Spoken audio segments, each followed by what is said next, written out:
korupsi sekarang yang dipakai itu kan pasalnya tidak pidana pencucian uang. Tapi kan saya selalu bilang bahwa seharusnya undang-undang perampasan aset itu segera disahkan, sehingga para koruptor yang menggunakan hasil kejahatan tersebut membeli aset, membeli tanah, rumah, mobil, bahkan berinvestasi, itu bisa langsung disita.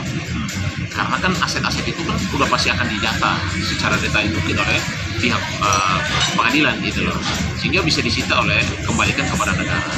Ingat bahwa korupsi ini bisa membuat bangkrut bangsa itu, menyengsarakan rakyat. Yang kedua, program pemerintah pertama pemberantasan korupsi. Yang kedua, pemberantasan tentang tindak pidana peredaran gelap narkoba. Ini juga bisa merusak anak bangsa, generasi muda kita. Dan ini benar-benar sudah menjadi darurat narkoba di bangsa ini. Dan saya lihat bahwa penangkapan di mana-mana oleh Barreskrim, oleh BNN dan segala macam itu perlu. Masyarakat juga perlu mendukung segala upaya itu. Pemberantasan terhadap penyelundupan juga penting, karena penyelundupan ini banyak sekali yang dilakukan oleh para penyelundup itu dengan cara-cara yang bekerja sama dengan mantan-mantan pejabat, dengan para pejabat dan lain sebagainya, sehingga menimbulkan kerugian negara luar biasa, termasuk juga pinjol, pinjaman online dan penyelewengan. Ini adalah 5 prioritas program pemerintah, termasuk Pak Prabowo, yang kalau menurut saya harus kita dukung dan harus kita sebagai masyarakat juga harus membantu, sehingga yang namanya program yang cukup baik ini bisa mengembalikan uang negara, bisa membuat generasi kita baik ke depan. Itu menjadi salah satu adalah menuju Indonesia Emas di tahun 2045, dan ini harus juga masyarakat harus mendukung itu. Langkah dan upaya pemerintah dalam hal pemberantasan korupsi, pemberantasan tindak peredaran gelap narkoba, pemberantasan terhadap penyelewengan, tentang penyelundupan dan pinjaman online, ini adalah menurut saya kata kuncinya untuk Indonesia menjadi negara maju, negara emas di tahun 2045. Dan saya selalu minta agar undang-undang perampasan aset itu segera disahkan.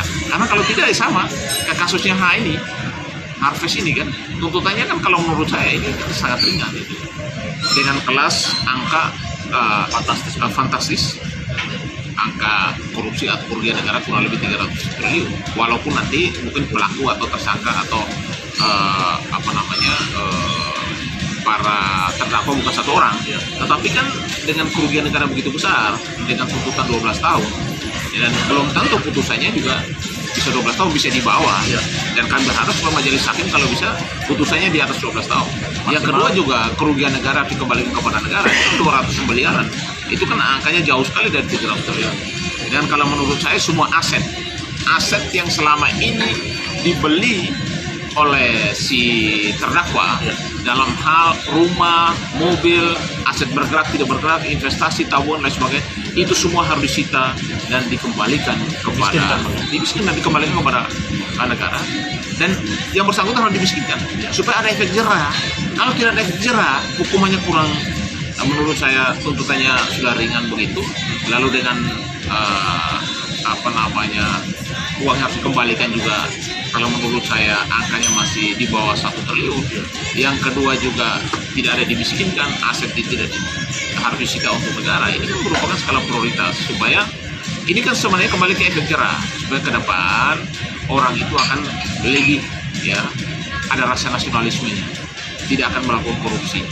Apalagi korupsi sebesar yang saat ini kita tonton, yang sangat viral adalah angka yang sangat fantastis, dan ini bisa membuat negara ini bisa bangkrut. Kalau ini terjadi bukan hanya kepada Haddad tim, tapi kepada aset-aset negara yang lainnya dikorupsi oleh oknum koruptor yang lain. Itu harus dicari. Kalau saya KPK, kepolisian, kejaksaan harus kerja keras. Nah sekarang kan ada pimpinan KPK yang baru dilantik, ya kan?